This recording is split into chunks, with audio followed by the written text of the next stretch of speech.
Iblem sempat kena black campaign. Ketua MK saat itu Pak Anwar Usman sebagai alumni lulusan kampus bodong. Curhatan seorang pemilik kampus yang merasa dirugikan ya. Iya, saya klarifikasi ketika Iblem udah unggul.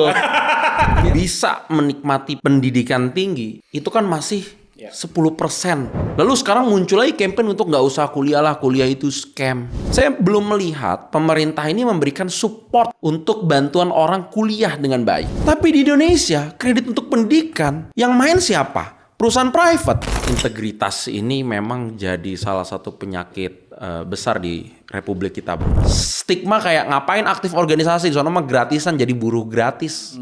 They have a high quality of IPK, lulusnya hebat-hebat, tapi diomelin atasan sekali dua kali, kirim surat resign.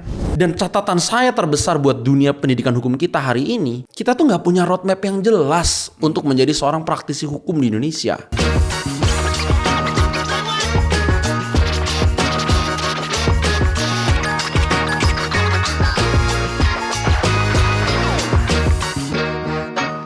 Welcome to Big Leaders by Big Thinkers, teman-teman. Hari ini kita akan ngobrol sama seorang sahabat yang gue ketemu udah kurang lebih mungkin ada 11 tahun lalu. Ketemunya juga nggak sengaja, kita tiba-tiba dikondisikan satu kamar di salah satu event kementerian.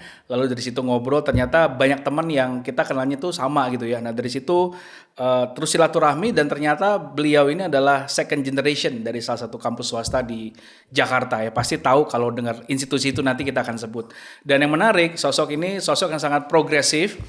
Bisa dibilang masih muda lah ya, antara ya mungkin milenial tengah lah gitu. Tapi sudah doktor, ambil doktornya di Unpad, lalu fokusnya di bidang hukum. Sekarang langsung menjadi pimpinan tertinggi di salah satu kampus tersebut gitu ya. Entrepreneur juga, organisatoris juga, serial entrepreneur juga. Dan kita akan ngobrol banyak tentang banyak hal. Bro, RDP. Siap, terima kasih banyak sudah mengundang saya. Sama-sama bro. RDP singkatannya adalah? Rajin dan pintar. Rahmat Dwi Putranto. Oke bro, thank you banget udah ngeluangin waktu di Big Leaders. Thank you, Ini kita akan banyak belajar dari perspektif lo sebagai seorang akademisi iya, sebagai seorang praktisi iya, sebagai seorang lawyer, bisa dibilang sebagai seorang lawyer, ya, advokat juga. Wah, semuanya. Kita kenalan dulu teman-teman Big Leaders sama bro RDP. Bro, lo siapa sih? Ya, gue basically anak muda pastinya. Dan selalu ingin dikenal muda. Harus jenggotnya nggak ngaruh ya? Enggak, kita masih milenial. Baru 32, jadi pasti masih anak muda. Okay. Masih banyak PR yang kita kerjakan. Kalau disederhanakan ya, saya ini orang yang hidup di dua dimensi. Praktisi dan juga akademisi. Menarik. Atau akademisi yang juga praktisi. Ya, it can be either way around lah ya. Jadi kita praktis di dunia hukum, tapi kita juga educate students untuk paham dunia hukum dengan jaringan yang kita miliki dan juga knowledge yang kita kuasai. Nah itu that's why kita alhamdulillah hampir 1 dekade masih nyambung. Karena punya frekuensi yang sama di pendidikan, di talent, anak muda, dan pemberdayaan. Oke, ada trivia bro. Apa tuh? Trivia quiz, lo pokoknya nggak boleh jawab lebih dari 2 detik, harus langsung jawab pertanyaan ini. Hanya ada 9 pertanyaan. Oke. Ya. Ini gampang kok, biasa trivia ya. Udah tegang nih gue. Oke, sebelum mulai kerja kopi atau teh? Kopi. Waktu paling salah teh. Pakai ulang. Oke, saat mulai kerja kopi atau teh? Teh. Waktu paling produktif buat kerja pagi atau malam? Pagi. Waktu suntuk baca atau nonton? Nonton. Gaya kerja favorit lo diskusi atau eksekusi? Diskusi. Kalau ngadepin masalah, tenang atau tegas? Tegas. Saat ngambil keputusan, intuisi atau data? Intuisi. Kalau dalam tim, lebih ngemimpin atau dampingin? Mimpin. Gaya mikir, detail atau big picture? Big picture. Ritme kerja cepet atau mateng? Matang. Terakhir, kalau beda pendapat sama orang, denger dulu atau ngomong dulu? Denger dulu. Oke. Denger dulu. Ini jawaban RDP di 32 tahun. Oh iya. Waktu 25-26 beda. Beda ya. Waktu kita kenal pertama beda ya. Beda dong. Lebih wise ya. Oke, dong. bro, teman-teman Big Leaders, kita akan ngomong perspektif bro RDP ini dari beliau sebagai seorang kepala keluarga deh. Gue ngeliat lo ini punya keluarga yang lengkap dan seems very happy ya, punya 3 anak, betul? Alhamdulillah bro. 3 anak, 1 istri. Alhamdulillah masih 1. Dan istrinya juga sedang ngambil program doktoral. Yes, betul. Ya kan? Dan sama-sama akademisi, Ya. sama-sama sibuk. Ya. Tapi somehow inilah kadang-kadang tantangan kita sebagai kepala keluarga di era sekarang ya. Lo gimana sih maintain semua itu supaya balance gitu bro? Mungkin ini yang penting dulu ya, lesson from the family. Karena orang, lo bisa jadi pemimpin yang bagus ketika lo selesai di rumah nih, beres dulu di rumah. Mungkin lo bisa ceritain ke teman-teman. Ya, gue percaya kehidupan kita itu fondasi utamanya keluarga bro. Ya. Ya, salah satu yang terutama tuh keluarga. Kita nggak bisa ngurus suatu hal yang lebih besar lagi kalau keluarga kita tuh berantakan. Atau bisa juga kita ngurus suatu hal yang lebih besar, tapi kita harus mengorbankan keluarga. Mungkin ada beberapa orang yang mengambil jalan seperti itu. Tapi kalau gue selalu, gue percaya gue nggak akan bisa kemana-mana kalau gue nggak dapat support dari keluarga. Makanya ketika dulu gue S3, ya gue minta istri, anak bener-bener support total. S3 umur berapa waktu itu? Itu kan masih Waktu muda itu kan? gue 26, 27. Wow. Selesai di umur? 29 lah. Nice. 29 gue udah kelar. Dan saat itu kan istri juga lagi usia yang produktif, lagi punya ambisi juga. Tapi ya kita mengatur ritme lah. Makanya hari ini ketika gue udah settled, udah selesai, istri juga udah selesai dengan program hamilnya sampai anak 3. Dan dia punya keinginan besar, ya kita dukung untuk istri bisa memiliki pendidikan yang sampai tertinggi. Karena apapun, gue juga pengen ini jadi role model buat anak-anak gitu kan. Dan it will be good kalau bapak ibunya sudah tuntas. Kuliah S3 itu menurut gue bukan sekedar gelar sih bro yang dicari, tapi bagaimana kita menuntaskan perjalanan kan. Sebenarnya ini kan perjalanan untuk diri sendiri dulu ya. Perjalanan untuk sebagai seorang pembelajar sepanjang hayat sebenarnya itu. Jadi itu yang kita mau inspirasiin ke anak kita sendiri sebenarnya goalsnya itu. Jadi kita mau bawa value-value ya, keluarga ini harus solid, basisnya nilai-nilai kekeluargaan, nilai-nilai keagamaan pastinya yang menyatukan kita. Dan memang ini juga value yang diturunkan oleh bapak ibu gua bro. Jadi sebenarnya gua kayak gini pun punya value kayak gini nggak karena ujuk-ujuk, tapi memang orang tua gua nge-shape-nya dengan nilai yang seperti ini juga. Jadi mungkin kalau ditanya ya kenapa gua prioritize banget keluarga di saat ini, karena gue percaya kita hanya bisa berkarya kalau urusan rumah itu beres lah. Sepakat. Makanya kayak bapak kan masih sempetin ngurus anak, nyisirin rambut ya kan. Nanti saya sempetin ngambil raport anak, hadir gitu loh kan. Karena hadir sama anak ini bukan cuman sekedar ada terus kita main HP gitu kan. Tapi kita harus merespon. Utuh penuh. Yes, tapi memang gue harus sampaikan, punya anak 1 tuh lebih challenging daripada punya anak 2 atau 3 kayak gue bro. Kalau lu punya anak 1, lu jadi teman main sepanjang hayat bro. Lu nggak bisa tuh sambil main HP, sambil nggak bisa. Tapi kalau anak lu 2 apa 3, lu cuman jadi IO bro. Jadi IO kadang jadi wasit. Memfasilitasi. Iya, jadi lu bisa sambil main HP lengah-lengah dikit masih bisa. 3 ini udah main sendiri. Kayak gue anak gue 3 nih usia deketan semua kan. 1 usia 6, terus yang kedua 5, 1 lagi 3. Ini mereka udah main sendiri pak, udah perang-perang sendiri, udah bikin event sendiri mereka. Gue cuman mengamati, nanti kalau ada yang ribut nangis baru ke Mahkamah Konstitusinya lah. Ke bapaknya selesai. Nah, yang menarik gini, kalau ngomongin kepemimpinan itu kan soal role model ya. Lo tuh lebih kayak you demand something ke mereka. Oh kamu harus jadi begini, kamu harus belajar agama, kamu harus belajar begini, kursus, atau lo hadir dan lo nyontoin sehingga mereka ngeliat langsung role modelnya di rumah hadir gitu. Lo lebih gimana? Jadi karena gue lahir dari didikan VOC juga ya bro. jadi kita adalah kombinasi itu. Jadi kita menyuruh iya, kita mencontohkan juga iya. Kadang-kadang menyuruhnya juga pakai nada-nada VOC juga masih ada kadang-kadang. Tapi juga kita harus juga menunjukkan cara itu, karena generasi sekarang ini pun berbeda. Mereka lahir udah dengan kecanggihan teknologi, udah kontennya macam-macam. Sekolah yang anak gue ikutin juga sekolahnya udah jauh lebih advance daripada dulu gue TK SD gitu loh. Sekarang mereka udah bisa bicara tentang lingkungan, tentang dunia, awareness sebagai masyarakat global itu sudah ada gitu loh. Jadi gue juga harus adjust gitu, termasuk juga dalam mengajarkan nilai-nilai agama.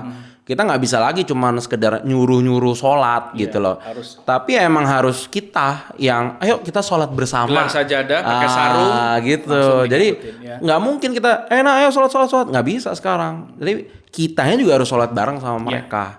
Nah, membagi waktu tadi pertanyaannya antara kerja, keluarga, menjadi role model, itu emang gila sih bro sebenarnya ya.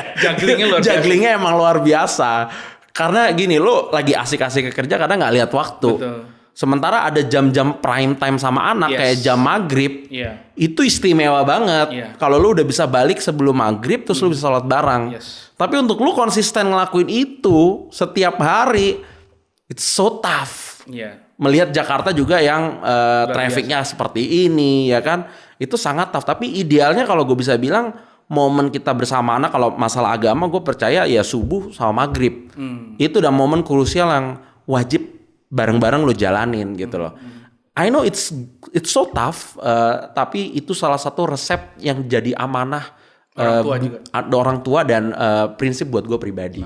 Even though sampai hari ini kita masih terus berproses tentunya ya, enggak. Gue ngomong ini bukan karena gue udah ideal seperti itu, tapi I know the guidelines ke sana. Ya. Yes. Oke. Nah, bro, sedikit sebelum kita ngomongin ke area yang profesional ya. Tapi gue pengen mungkin lu bisa sampaikan pesan untuk teman-teman, mungkin para istri-istri di luar sana yang ragu-ragu antara, aduh gue ambil kuliah lagi nggak ya, atau gue kejar mimpi gue ya, atau gue fokus aja jadi ibu rumah tangga gitu yang ngurus anak.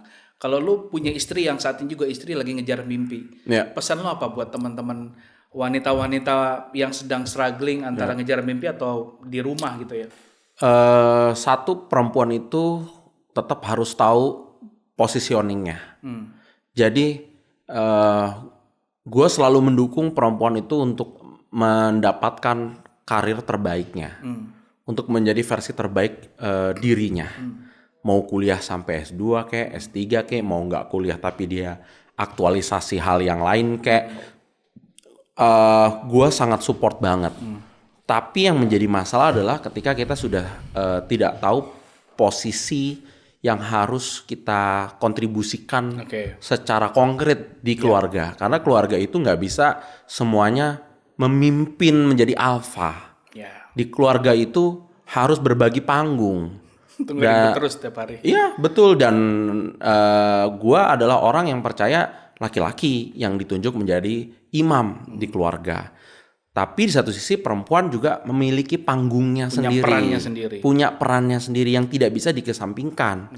Gue juga nggak suka kalau cewek itu cuman nongkrong doang di rumah, nggak ngapa-ngapain, hanya perawatan doang gitu ya, terus cuma nunggu di treatment dengan princess saja, nggak ngapa-ngapain, nggak kontribusi apa-apa. Gue juga nggak terlalu preferensi gue nggak seperti itulah gitu. Mungkin ada orang lain yang punya preferensi seperti itu, silakan. Pilihan. Beda-beda. Tapi buat gue pribadi, gue selalu mengencourage istri gue untuk punya karya. Untuk berpendidikan lebih tinggi, karena gue juga punya anak cewek 2 pak. Gue juga biar jadi contoh. Gue pasti akan memproyeksikan anak-anak cewek gue suatu hari akan ngelit legacy yang gue kasih buat mereka atau gue siapkan untuk mereka. Tapi kan mereka hanya bisa melanjutkan legacy itu kalau mereka ready pak. So kalau mereka hanya menjadi seorang perempuan yang terima setoran dari orang tua and know nothing about it, ya berat juga bos gitu loh. Jadi gue percaya perempuan tuh tetap harus mandiri, harus punya karya juga, harus punya pendidikan. Kalaupun dia punya pendidikan dan cuma jadi ibu rumah tangga, pasti dia akan menjadi educator yang baik dan inspirasi yang baik bagi anak-anaknya. And it's a huge investment. Luar biasa. Jadi jangan pernah mikir perempuan tuh belajar buat apa tinggi-tinggi, ya buat anak lo. Gak ada lagi. Dan anak itu, kalau kata orang jangan jadikan anak tuh investasi. Anak is our investment. Kok bisa bilang tinggal anak bukan? Arahinnya kemana gitu. Jelas-jelas anak, doa anak itu akan menghantarkan kita di akhirat nanti bro. Jadi udah jelas kalau ada orang bilang anak tuh jangan jadikan anak tuh investasi yang ini. Ya anak tuh part of our investment. Udah pasti. Gak mungkin kita punya anak terus kita biarkan mereka jadi orang liar. Kita lepas gitu. Gelandangan yang terserah dia mau jadi apa. Kita cuma nonton doang. Konteks return on investmentnya kan don't talk always about money. No, it's not always about money, bro. Oke. Nih statement barusan keluar dari seorang bapak-bapak Ini muda. kontroversial nih kayaknya Belum nih. usia 40 tahun. Aman nggak ya? Luar biasa ini. Aman lah kan, ini diskusi kayak gini kan open mind Oh, ya. iya, Kita oke, bicara POV, kita Kan big bicara thinkers perspektif. itu, big leaders itu audiensnya smart-smart dong. Pinter-pinter. Dan ini kita geser sedikit bro. Kita mulai ngobrol ke apa yang menjadi keseharian lo gitu ya. Ngomongin kampus, ngomongin pendidikan, ngomongin perguruan tinggi. Lo adalah second generation dari suatu kampus besar di Jakarta, udah 33 tahun. Ya. Namanya adalah IBLAM, Institute Business Law Management. and Management. Dan sekarang Bung Rahmat ini, Bung RDP adalah ketua yayasan STIH dan juga pengajar. Jadi bro ini juga dosen, ya kan, ngajar juga. Ada Tridharma juga dong, Harus riset dong, juga, wajib. udah bikin buku juga. Oh tadi gue lupa, lu penulis juga, gitu ya. Dan arahnya ke profesor juga. Amin. Sementara kan lu punya pilihan lain bro, untuk nggak meneruskan apa yang almarhum bokap titipkan. Kenapa lu akhirnya memilih calling lu untuk melanjutkan perjuangan beliau di pendidikan di saat lu punya pilihan lain mungkin yang secara materi, secara finansial lebih promising. But why? Satu, gue percaya nilai-nilai kekeluargaan sebagai fondasi utama kehidupan. Dan di saat almarhum Bapak meninggal, kita menyadari IBLAM sebagai jantung fondasi keluarga goyang. Karena nggak ada leaders yang in charge di sana. Lalu keluarga hanya memiliki 2 anak kandung. Abang sudah memiliki kiprah profesional di tempat yang sangat juga beliau. ekonomi. Beliau seorang ekonom yang hebat dan sudah punya posisi yang sangat baik. Bahkan sekarang pun sudah di CSIS dan sedang postdoktoral di Belanda. Artinya memang beliau ini seorang thinkers di bidang ekonomi, researcher ekonomi yang dahsyat lah gitu, masih muda juga. Dan IBLAM ini hukum, dan saat itu yang posisinya nganggur dan tidak ada ikatan dinas tertentu ya hanya saya gitu loh. Usia waktu itu 25. Wow. 25 tahun dan tahun lalu, ya. Memiliki perusahaan startup yang masih kecil dengan omset juga yang masih kecil. Artinya saat itu saya dihadapkan pilihan punya kesempatan membesarkan bisnis yang untuk kepentingan saya pribadi dan mungkin keluarga kecil saya pribadi. Atau melanjutkan legacy yang berdampak pada jantungnya keluarga. So saya melihat di situ responsibility-nya ya saya harus apapun saya harus tanggung jawab terkait dengan IBLAM. Saya tumbuh, besar, hidup, makan, kuliah semua dari hasil kerja keras almarhum bapak dan ibu melalui IBLAM. So I think gue ini bisa kayak gini juga karena ada investment IBLAM. Nggak mungkin ketika due Gak date bisa lepas tangan gitu aja. ibaratnya di tanggal-tanggal udah harus BEP, ini nggak BEP gitu loh. Ya itu kalau dari lihat dari segi investasi ya. Tapi gue secara fair melihat ya I have to give back apa yang IBLAM udah kasih buat gue dan kehidupan gue. Sehingga nggak ada pilihan yang bisa gue ambil selain tanggung jawab melanjutkan legacy dari orang tua. Even though saat itu kondisinya ya nggak terlalu baik-baik amat juga. Banyak challenge kan, Pak Tovan lihat sendiri. Brandingnya IBLAM saat itu 10 tahun lalu ya. Tantangannya seperti apa dengan gosip-gosipnya, dengan rumor-rumornya. Tapi alhamdulillah alhamdulillah hari ini IBLAM bahkan akreditasinya sudah unggul. Keren.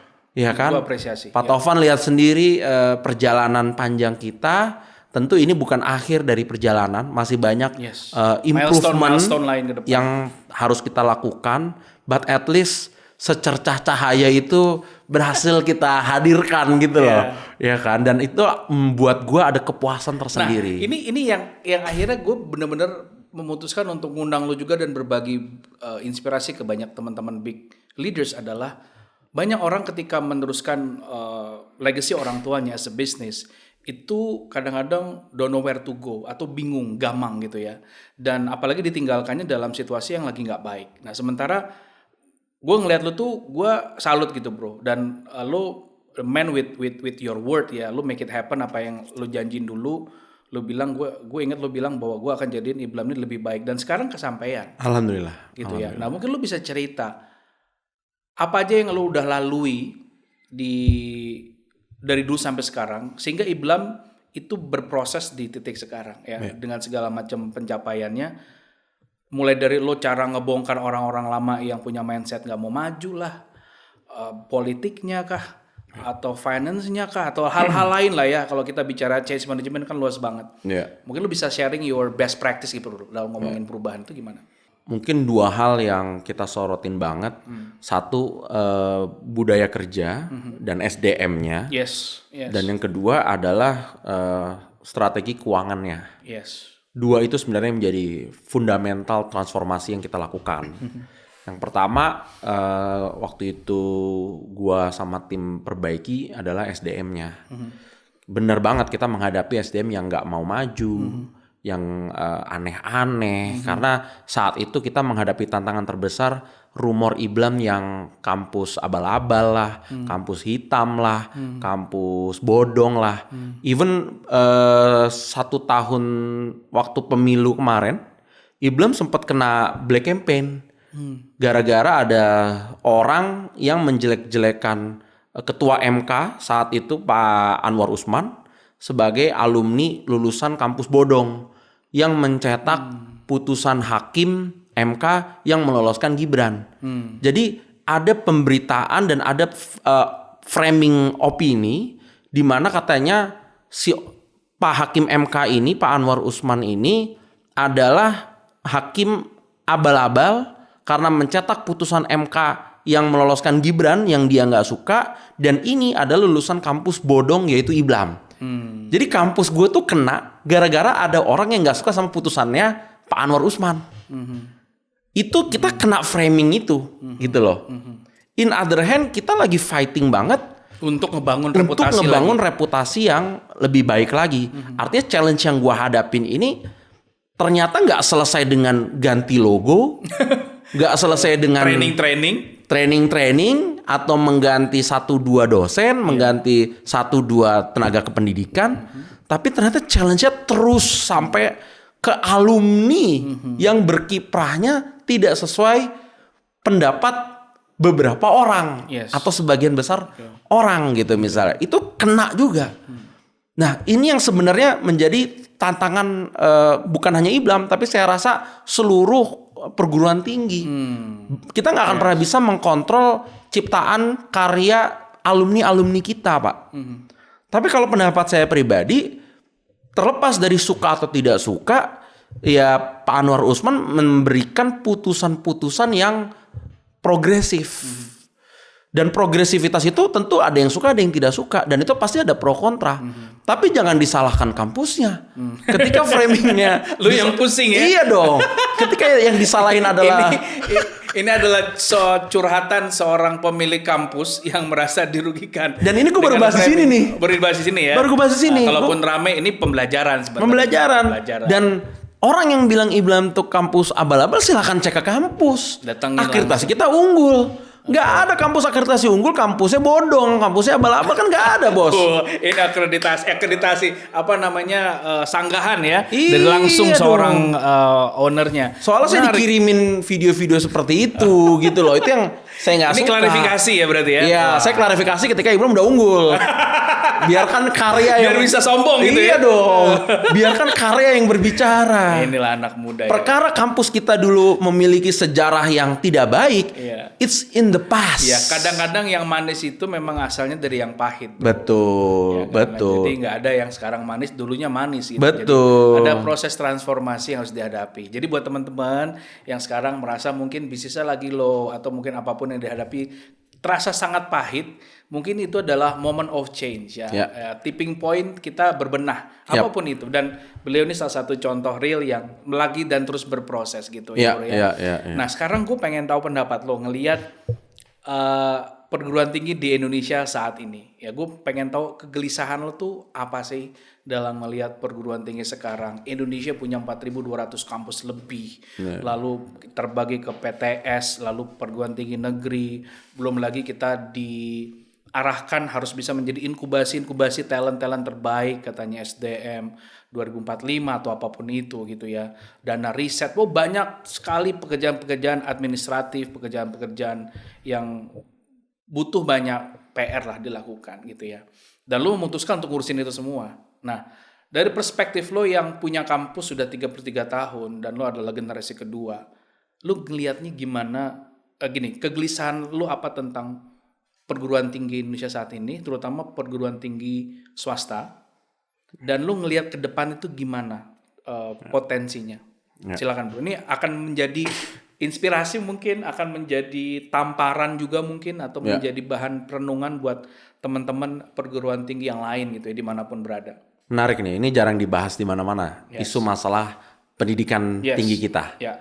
Pertama, gue nggak bicara mewakili kepentingan IBLAM sebenarnya, tapi lebih ke grand framework ya, framework.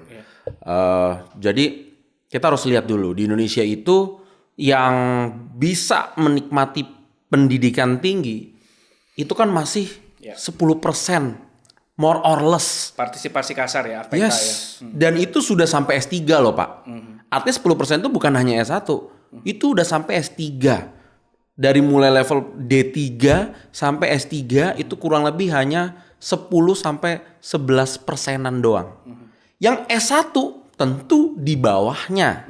Yang S1 kurang lebih kalau saya tidak salah itu 6 atau 7%.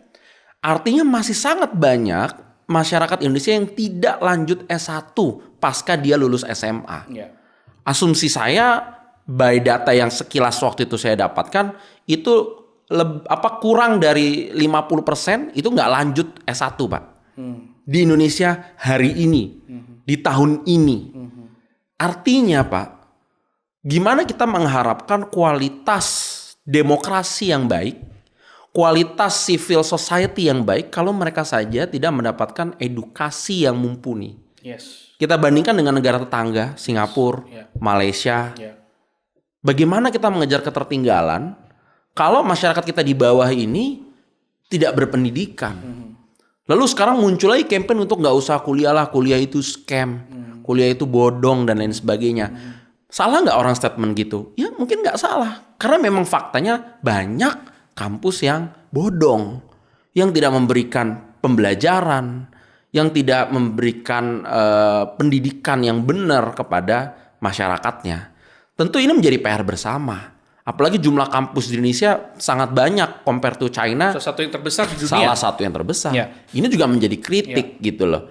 Tapi saya bicara kampus yang banyak saja tidak menyerap mahasiswa sebanyak itu.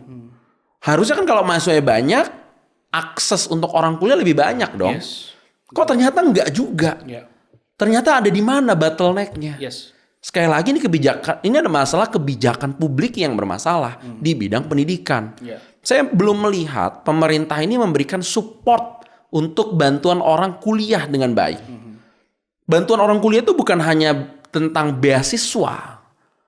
Karena kalau kita bicara beasiswa ada sekian syarat yang harus dipenuhi. Sementara ada klaster masyarakat yang mungkin dia tidak pintar sehingga tidak harus dapat beasiswa, dan juga dia tidak kaya, dia nggak mampu bayar sendiri. Dia berada di klaster tengah nih Pak. Ini gimana Pak? Solusinya apa Pak? Jadi kita butuh inklusivitas untuk akses ke perguruan tinggi, lebih inklusif lah. Betul. Akhirnya kampus-kampus swasta dituntut untuk memberikan beasiswa secara mandiri kan, untuk mereka ini supaya mereka bisa kuliah. Tapi tentu kan ada kuotanya.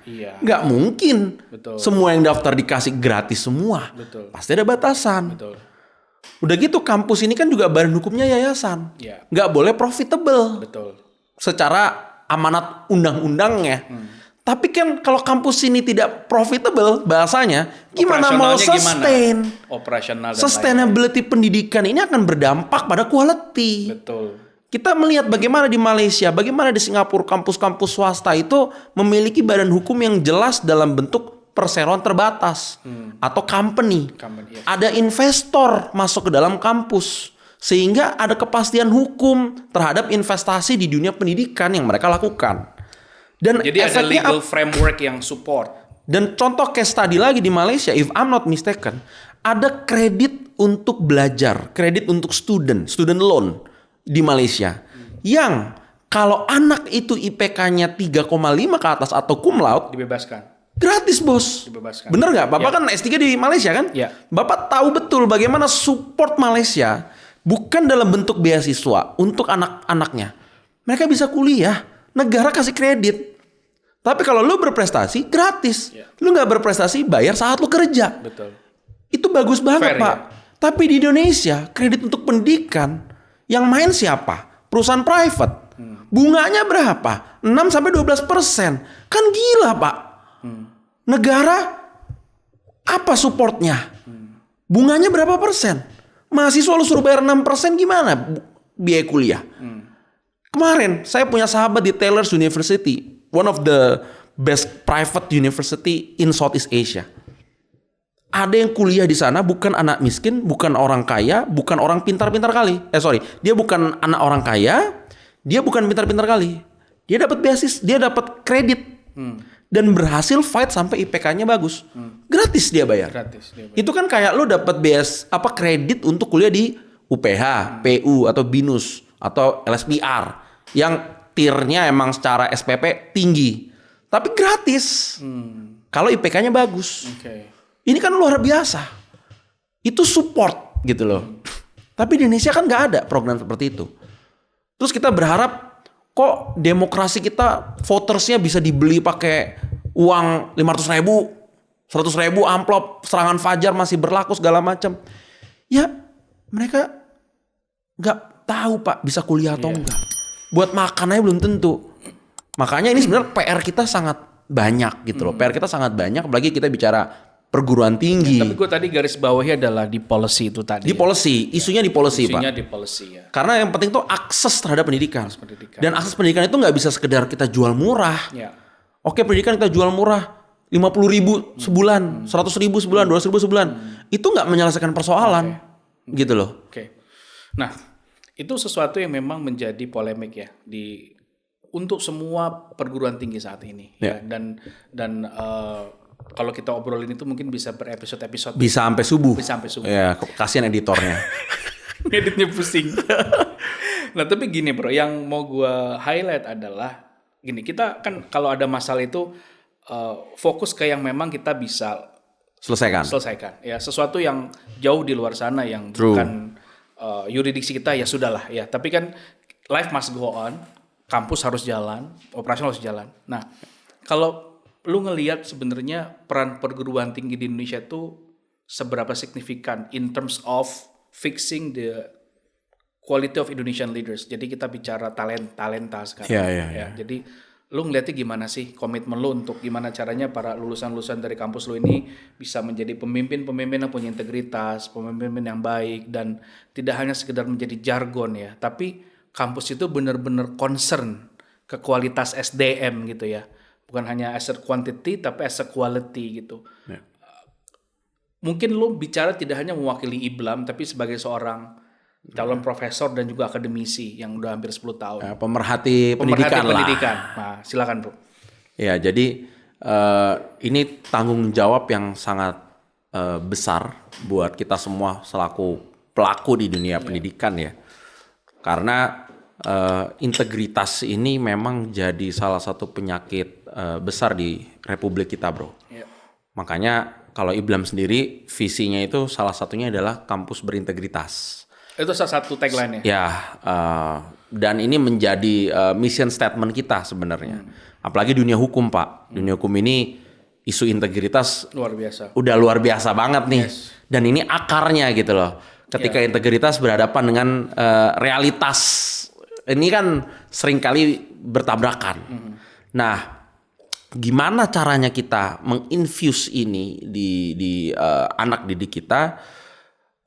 Tentu dengan pendekatan soft skill yang baik. Yes. Saya percaya beyond classroom plays a significant role. Yes. dalam membentuk karakter. Organisasi, kemahasiswaan dan lain-lain lah ya. But the issue nowadays, organisasi kemahasiswaan itu udah nggak terlalu seksi lagi, Pak, buat generasi anak muda hari ini. Berorganisasi itu adalah pekerjaan yang nirlaba dan tidak terasa manfaatnya hari ini. Terasanya seperti Terasanya itu. seperti Walaupun itu. manfaatnya gede banget. Itu. Sangat. Saya pun aktif berorganisasi, gitu loh. Tapi saya lihat banyak mahasiswa hari ini bahkan di kampus-kampus negeri yang saya sering kunjungi gitu ya, mahasiswanya nggak terlalu aktif Spirit menghidupkan. of the organization itu tidak se-hype dulu ya. Tidak se-hype itu, Pak. Benar. Masih ada, tapi nggak seberapi-api itu. Makanya sekarang banyak kritikan terkait dengan dunia aktivisme kampus yang sudah mulai meredup, kehilangan taringnya lah. Tetap ada, tapi udah nggak menarik dan seseksi itu. Sehingga sekarang anak-anak ini kemana sih larinya? Lomba, magang, mengejar portfolio, which is not a bad things at all. Itu adalah hal yang sangat bagus juga gitu loh. Tapi ketika majority of our younger generation hanya mengejar portfolio karir tanpa mengembangkan lebih besar terkait dengan networking social capital mereka, ini menurut saya kurang balance. Karena sekarang ini saya lihat lebih banyak transaksionalnya, Pak. Bahkan muncul stigma kayak ngapain aktif organisasi, di sana mah gratisan, jadi buruh gratis. Memang faktanya memang iya, banyak desainer-desainer sosial media organisasi yang nggak dibayar berapapun kan, tapi tuntutan postingannya tinggi gitu loh, sehingga wajar akhirnya muncul stigma seperti itu. Jadi pekerja buruh gratis nih kalau cuman di Ormawa, mending saya magang, mending saya lomba, jelas. Sehingga ini organisasi mahasiswa sekarang atau UKM itu harus punya narasi tandingan sebenarnya. Yes. Ya kan? Mereka harus punya narasi tandingan. Why joining the organization it's still important, even extremely important dan still significant. Gitu. Salah satunya karena gue yakin ketika kita bicara 21st of century skills, itu kan top 10-nya semua tuh nggak ada kemampuan teknis, bro. Semuanya soft skill, decision making, problem solving, critical thinking dan sebagainya. Dan itu yang menjadi isu sekarang. Gen Z di tempat kerja. Betul. They have a high quality of IPK. Lulusnya hebat-hebat, tapi diomelin atasan sekali dua kali, kirim surat resign. Nah, itu kan ditempa di organisasi, Pak. Nah, itulah kita nggak bisa menghilangkan proses pendewasaan mental. Nah, makanya tadi gue bilang bahwa kampus atau UKM ini nggak bisa diem aja menghadapi fenomena seperti ini. Dia harus punya narasi tandingan. Memang yang Bapak nggak ini kalah seksi. ahli kemahasiswaan Bapak ini ya. Sudah sekian lama tidak bohong portfolionya. Tapi bener nggak? Bener. Ada itu bener. Itu realita yang gue aminkan, betul. Ada shifting of behavior di anak-anak muda kita di kampus. Dan kampus nggak boleh diem aja. Nah, ini nyambung ke pertanyaan gue selanjutnya. Ngomongin AI lah. Everybody talking about AI. Ada yang bilang kayak salah satu profesi yang akan bukan hilang tapi terdampak karena AI adalah lawyer. Dan lo adalah salah satu sosok yang nulis buku juga tentang itulah, ngomongin hukum digital dan segala macam. Mungkin lo bisa menjelaskan stigma itu, bro. Apa iya AI akan menggantikan lawyer gitu loh ke depan? I'm a big believer of technology. Riset saya juga tentang teknologi hukum. I even created the name teknologi hukum di buku saya. Buku lo terakhir apa judulnya? Yang terakhir tentang neurolaw. Jadi menggabungkan ilmu neuroscience dan juga hukum. Nah, kalau yang pertama itu hasil disertasi S3 judulnya teknologi hukum. Jadi itu menjadi terminologi baru yang saya coba promosikan di Indonesia untuk menyebut bahwa dalam aspek dunia hukum itu ada aspek pilar teknologi hukum yang menggambarkan penggunaan teknologi untuk membangun sistem hukum. Jadi kita mengkaji bagaimana teknologi bisa kita gunakan untuk meningkatkan kualitas hukum kita. I see. Sebenarnya itu sangat signifikan impact-nya ya. Ya, itu premisnya sebenarnya. Dulu nggak ada orang nyebut teknologi hukum, tapi alhamdulillah akhir-akhir ini saya lihat media udah mulai pakai. Dan history bisa mencatat buku saya termasuk yang pionir menggunakan terminologi itu. Dan itu novelty kan sebenarnya. Dan itu novelty saya di S3 gitu. Nah, jadi kalau ditanya tentang AI, di IBLAM sendiri dilarang nggak sih penggunaan AI? Enggak. Kita nggak melarang penggunaan AI. Kita adopt, kita siapkan guidelines buat mahasiswa. Bagaimana kita menggunakan AI dengan lebih etis dan bagaimana kita bisa beradaptasi dengan AI. Jadi AI ini kita treat as a kalkulator sebenarnya. Iya. Ya, itu paling bijaknya seperti itu. Dan kalau kita udah tahu cara nge-treat AI sebagai kalkulator, then we have to know how to treat the students. Jadi jangan cuman kita beradaptasi dalam menggunakan AI, tapi kita juga harus beradaptasi terkait cara pedagogi kita. Yes, student behavior. Jadi kebanyakan permasalahan dosen hari ini, dia adopt AI, but they don't change how to treat their students. Andragogi lah kalau kelas dewasa itu, ya. Jadi akhirnya mereka menggunakan pendekatan yang lama, tapi dia membiarkan AI infuse ke sana. Efeknya apa, Pak? Ketika misalnya kita bikin group project atau presentation, mahasiswa baca naskah diciptakan oleh ChatGPT. They don't know how to speak. They create naskah yang bagus, dia baca. Bahkan Pak, saya kemarin beberapa kali meeting sama beberapa agency untuk pitching ke IBLAM terkait beberapa kerjaan tertentu lah, misalnya kayak social media agency atau creative agency. Itu agensinya, presentasinya bahasanya ChatGPT, bos. Bahasanya rapi, keren, dengan terminologi yang sophisticated, yang nggak kayak dari manusia gitu loh. Sambil baca di laptop, pakai ChatGPT Pak presentasinya. Oh iya. Iya, maksud naskahnya ya. Iya. Nah, jadi saya bilang di dunia hukum, apalagi soshum, skill yang dibutuhkan tuh cuma 2, ngomong sama nulis. Yes. Kalau nulis sudah dibantu ChatGPT, kita ngomong kadang masih jangan dibantu lah. Ngomong jangan pakai ChatGPT dong. Ngomong harus delivernya sendiri. Yes. Makanya saya memberikan instruksi kepada para dosen, harus banyak diterapkan namanya oral assignment atau oral assessment Atau ujian verbal. Udah nggak ada lagi. Speaking skills ya. Yes, Speaking nggak ada skills, lagi Pak. Karena kalau lawyers nulisnya dibantu ChatGPT, klien mungkin happy aja. Tapi ketika dia delivernya juga template pakai ChatGPT, dia ngapalin, dia baca, itu kelar Pak. Dan saya rasa bukan hanya di dunia hukum, di keilmuan yang lain. Ya, ini yang disebut sama sahabat kita ya, Mas Tio Guritno di buku yang terbaru itu Power Human ya. Ini nggak apa-apa Bro Tio, gue promosiin nanti. Kita undang ke sini juga. Nah jadi dia sering pakai dan dia salah satu orang yang mendiseminasikan istilah work slop. Jadi hasil kerja AI yang tidak dimodifikasi sama manusia, ya mentah aja gitu ya, kelihatannya rapi, detail, lengkap, sophisticated, tapi kosong. Itu namanya work slop. Nah kalau konteks pendidikan tinggi itu adalah study slop ya, hasil karya mahasiswa yang nggak bernyawa. Iya. Saya mulai merasakan itu. Iya kan, jadi jujur ya, gue juga agak jenuh belakangan itu mengkoreksi ujian-ujian mahasiswa yang semua template jawabannya. Makanya sekarang ini sorry kalau ada mahasiswa saya yang dengar ya, tapi I need to do this because kalau enggak ya kalian akan jadi generasi template gitu. Yang saya lakukan adalah gue memixing antara project dan paper. Jadi harus ada human effortnya. Iya betul. Iya kan, nah, apapun itu. Jadi kalau nggak susah. Bahkan sekarang ini banyak dosen pakai suruh tulis tangan semua Pak. Tulis tangan, terus di balik scan. lagi. Iya. Nggak, submitnya tetap digital. Iya. Tapi eksekusinya tetap tulis tangan. Dosen kami juga banyak yang kayak gitu approach-nya sekarang. Artinya kita lagi kayak kembali lagi ke zaman dulu, tapi adapt with new technologies. Yes. Masih masa transisi sih saya kan lihat ini. ini. Bisa kan tulis tangan pakai itu kan nggak bisa. Iya, dan capek banget kalau kayak gitu kan. Iya kan. Nulis naskah hukum pakai tangan sendiri. Iya. Baru lu scan dah tuh. Makanya waktu generasi milenial itu kuliah, kita demand banget untuk mulai high tech.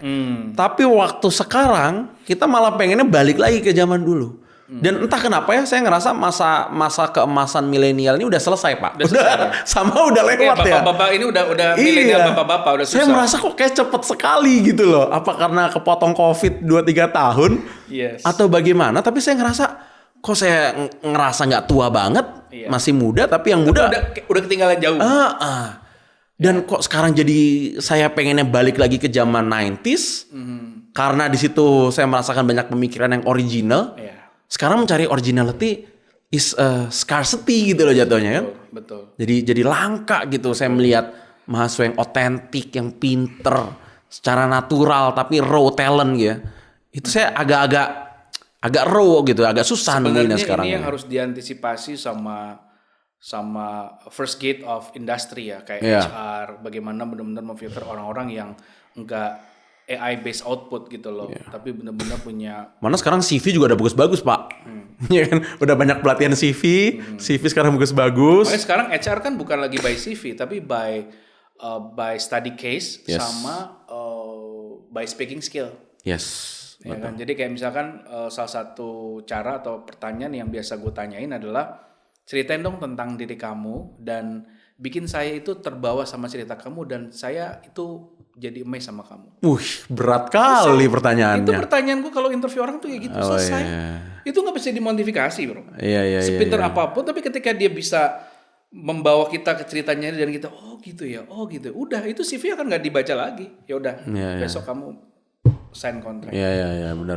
Karena kan sesuatu pembelajaran kan bisa diinstal, tapi skill tadi itu udah naturally born. Iya. Itu nggak bisa diinstan sama GPT. Nah itu yang kayak gitu-gitu, yang ini gitu. Setuju bro ya? Setuju. Yes. Nah, ini gue mau tanya juga sama lo bro. Dalam artian, ini dalam konteks kepemimpinan selalu kita ngomongin tentang networking. Dan apalagi kita di dunia sosial ya, humaniora, kampus, pendidikan tinggi. Itu rasa-rasanya kalau nggak punya networking skill yang bagus akan susah kita leverage atau leveling up gitu ya. Karena kita butuh orang lain untuk terus bikin kita selalu update dengan situasi luar. Yeah. Tapi kenyataannya itu nggak semua orang tuh terbuka untuk diajak kolaborasi, diajak kerjasama, diajak network. Dari pengalaman lu bisa cerita nggak kira-kira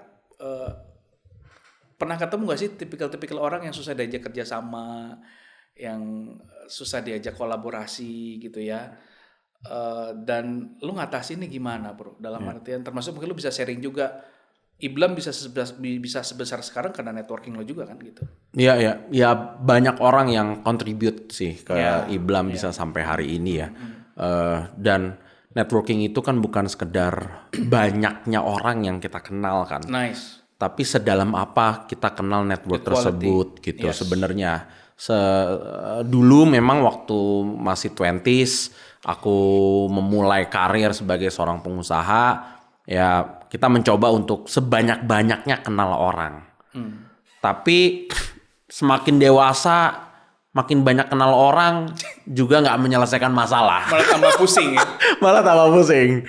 Kadang kita baik sama orang, kita nggak ngapa-ngapain, kita dijahatin. Nah, ini kayaknya curhat pribadi. Bahkan kadang kita punya network kita ditikung, diambil orang. Padahal kita yang bukain, kita yang kasih. Curhat pribadi saudara-saudara. Iya, maksudnya betul, ya itu yang setidaknya gue rasakan dari mulai entrepreneurship 2016 sampai sekarang 2025 gitu ya. Gue merasakan kadang network itu penting ya, tapi lebih ke lu tuh posisinya segimananya di network lo. Lu punya 10 teman. Apakah dari 10-10-nya itu bisa kita karyakan? Kan belum tentu. Sebenarnya mungkin bisa kita karyakan hanya 1 di antara 10. Dan 1 itu pun apakah benar-benar take and give hubungannya? Atau kamu malah jadi people pleaser doang di situ? Jadi sometimes networking itu skill yang menurut saya It's an art. Seni, nggak semua orang bisa. Nggak semua orang bisa dan nggak semua orang punya energi yang cukup gitu loh. Pak Tovan ini termasuk yang energinya besar untuk networking. Saya harus belajar. Kalau saya malah sekarang tetap bernetworking tapi lebih membatasi ya. Membatasi. Karena saya merasa setelah sekian kali dikhianatin dan ditusuk-tusuk orang ya, ada siapa itu yang nusuk-nusuk Bro Rahmat? Nah pasti kerasa ada yang sampai rugi ratusan juta bahkan miliaran. Luar biasa. Iya, saya melihat lagi networking itu bukan lo kenal siapa, tapi lo siapa di situ. Lo itu aja sebenarnya sih. Jadi dan mungkin karena saking banyaknya kena tusuk ya. Jadi energinya juga sekarang udah mulai berkurang. Udah berapa kali gue dengar kata tusuk dari tadi ya. Karena pas banget hari ini. Iya. Bahas networking lagi ada case gitu gitu, loh. ya. Lagi ada case jadi ya kita spill sedikit ya kan. Bukan saya mau baper tapi maksudnya ini adalah bentuk pendewasaan kita sebagai seorang Let go manusia. lah. Kita let go, kita maafin orang but we never forget. Yes. Ya kan, we forgive but we may not forget. Ya kan, we forget artinya kita nggak lupa tuh apa? Karena kita harus belajar. Kita kan nggak mau jadi keledai yang jatuh di lubang yang sama terus-terusan. Nah, kalau nyambung yang tadi, lu pernah bikin ngambil keputusan yang unpopular nggak sih bro? Dalam artian lu harus ngambil keputusan nih, tapi lu tuh ya itu tadi it's an unpopular decision gitu ya. Sering Pak, kalau kita nggak ngambil unpopular decision, saya juga ragu saya bisa sampai sini atau enggak. Contoh. Harus mengakhiri hubungan dengan orang-orang tertentu, harus spending anggaran ke project-project yang belum jelas hasilnya misalnya, atau harus melakukan langkah yang mungkin nggak semua orang tuh believe sama lu punya visi. Contoh misalnya Iblam baru saja mendapatkan akreditasi terbaiknya. Terus kita juga dalam kondisi finansial yang baik untuk kita bisa terus berkiprah mengembangkan fakultas hukum saja di Sekolah Tinggi Ilmu Hukum Iblam. Tapi tiba-tiba saya harus ambil keputusan atau mengakuisisi Sekolah Tinggi Ilmu Kesehatan. Oh iya, baru akuisisi. Nah, kita baru saja akuisisi Sekolah Kesehatan. Wow, hukum kesehatan lumayan tuh nyebrangnya. Betul. Dan it's totally different world. Saya juga baru nyemplung dan lain sebagainya. Itu adalah suatu keputusan yang menurut saya unpopular. Banyak orang juga yang nggak terlalu setuju atau mungkin nggak yakin apakah keputusan saya tepat dalam mengakuisisi Sekolah Kesehatan sebagai part of berarti tidak Iblam semua Group. orang yes. Of course, karena dengan situasi kita yang lagi baik-baik saja dan nyaman-nyamannya saja, ya kita sebenarnya bisa kembangin sekolah hukum aja, fokus sudah nggak usah main kanan main kiri kan, sebenarnya bisa aja seperti itu. So langkah kita mengakuisisi ini sebenarnya nggak populer dan memunculkan banyak resiko. Apakah karena gini, kadang ada institusi yang udah bagus tapi karena dia maksa expand atau beli sana beli sini malah bangkrut ujung-ujungnya. Which is sebenarnya ketika lu berada di zona nyaman kan itu zona yang sangat enak sekali. Betul. Dan itu adalah zona yang pengen lu tuju sekian tahun. Tapi ketika lu ada di sana, it's not enough.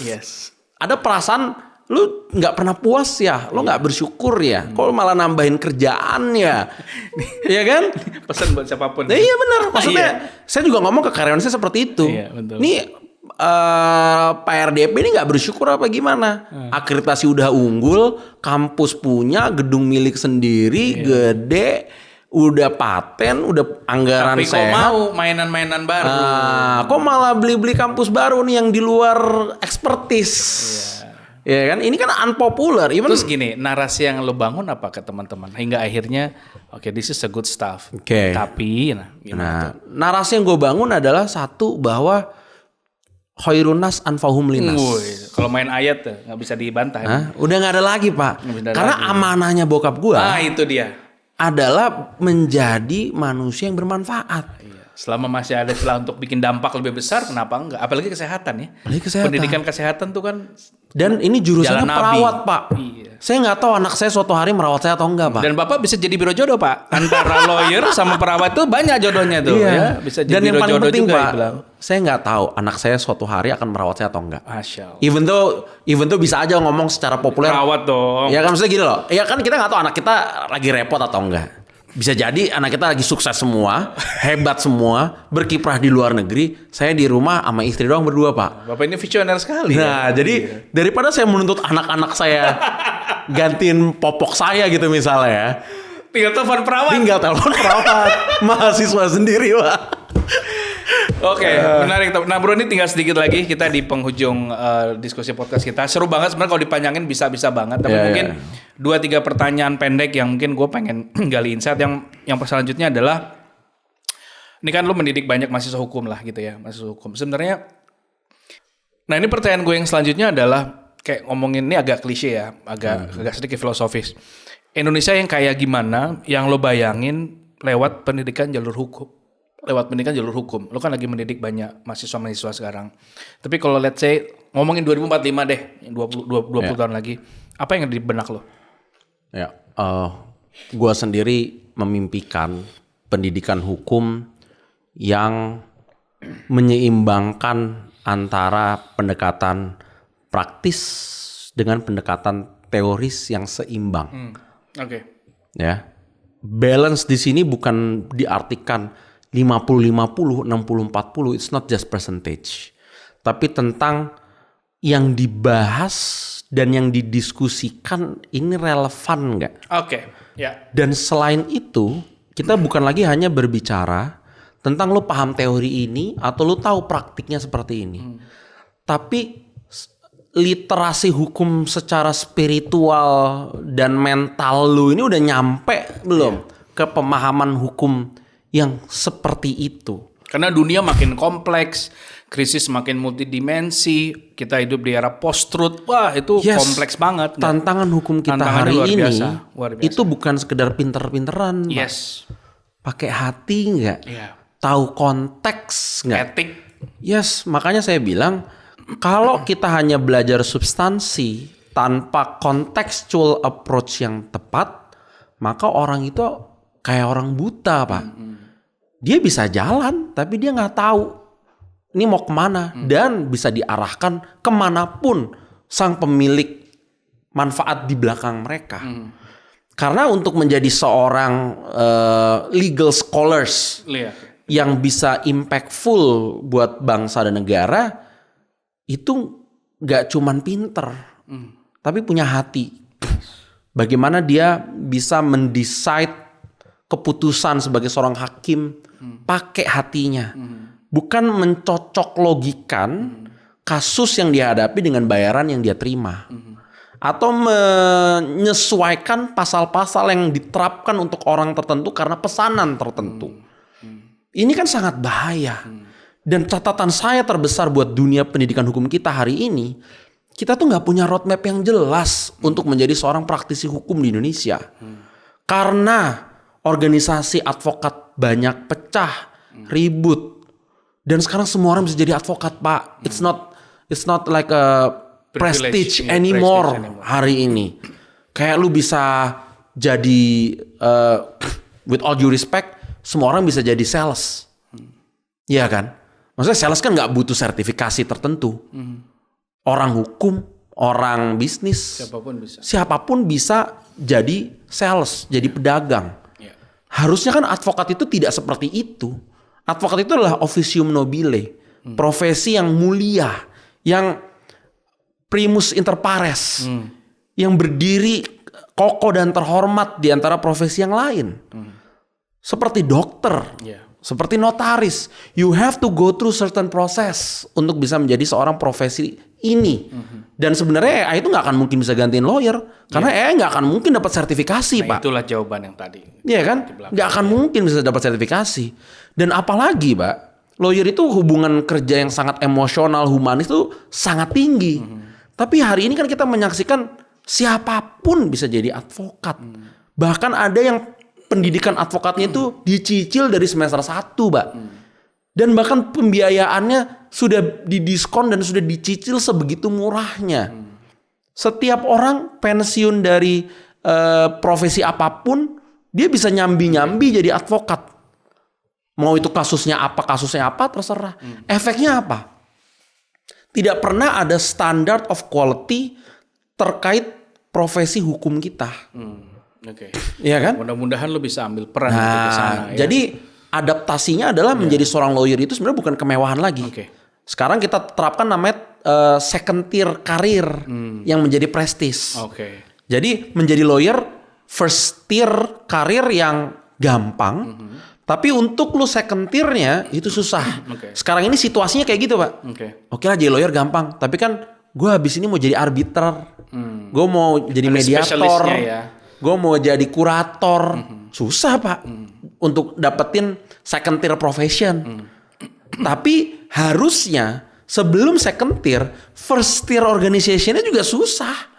Karena dokter sendiri menjadi dokter umum terus dari dokter spesialis juga berat juga gitu loh. Nah, ini mudah-mudahan Iblam bisa menjadi mercusuar dan juga teladan ya untuk integritas dalam kajian-kajian hukum tadi ya. Betul. Dan gue berharap lu bisa seperti almarhum hakim Frank Caprio ya. Wah, itu pintar tapi bijaksana. Karena kalau ngomongin konteksnya agak berat dikit, tapi gue pikir perlu kita sampaikan. Indonesia seperti apa yang kita harus wariskan ke anak-anak kita nanti. Itu adalah Indonesia yang tidak hanya dipenuhi oleh orang-orang pintar, tapi orang-orang pintar yang punya hati dan punya kepekaan. Ya, untuk bisa ngelawan narasi yang sifatnya mayoritas ya, dia menjadi kita sebutnya pejuang ya, dia bisa menjadi anomali, dia berani, dan itu kan hukum kan di situ, berani melawan yang nggak orang banyak suarakan, ya kan. Terakhir, kalau lo bisa kasih pesan, ini mungkin bukan untuk menggurui ya, ini with all the respect as well, bukan menggurui rekan-rekan senior perguruan tinggi, tapi gue pengen mendapatkan insight dari lo bro. Pesan terbaik buat lo detik ini untuk sesama teman-teman pimpinan perguruan tinggi di seluruh Indonesia. Apa yang lo bisa sampaikan supaya mereka tetap semangat, supaya mereka tetap fokus sama tujuan mulianya untuk mencetak SDM dan lain-lain. That will be my last questions. Pakai hati dalam melaksanakan tanggung jawab. Menjadi seorang dosen, banyak pengabdiannya daripada pendapatannya kadang-kadang. Yes. Begitupun pengelola perguruan tinggi, apalagi yang swasta, yang support dari negara juga minim, terbatas gitu ya. Perguruan tinggi negeri juga hari ini memiliki tantangannya tersendiri, karena seharusnya dengan resource dari negara yang besar harusnya bisa menembus top 100 kampus dunia, top 200 kampus dunia gitu loh. Jadi saya melihat apapun posisinya, apapun institusinya, pakai hati kita untuk menjalankan profesi kita di dunia sungguh-sungguh pendidikan gitu ya. Dengan hati yang sungguh-sungguh. Karena nggak bisa lagi menjustifikasi kok mau sih tetap berkarir di dunia pendidikan kalau nggak ada hatinya. Saya rasa nggak mungkin. Dan nggak ada masa depan Indonesia tanpa pendidikan. Betul. Oke. Teman-teman Big Leaders, itu adalah diskusi yang seru banget ya. Nanti editor silakan dipotong-potong mana yang pantas jadi clipper karena semuanya daging ini. Bro, Amin. Thank you so much. Siap. Kita doakan Bro RDP ini bisa lancar ke jenjang associate profesor, kampusnya makin sukses dan terus relevan dengan zaman. Amin. Thank you udah hadir di Big Leaders. Siap. Kita ketemu di next episode. Bye-bye. Thank you, Bro. Bye. Okay.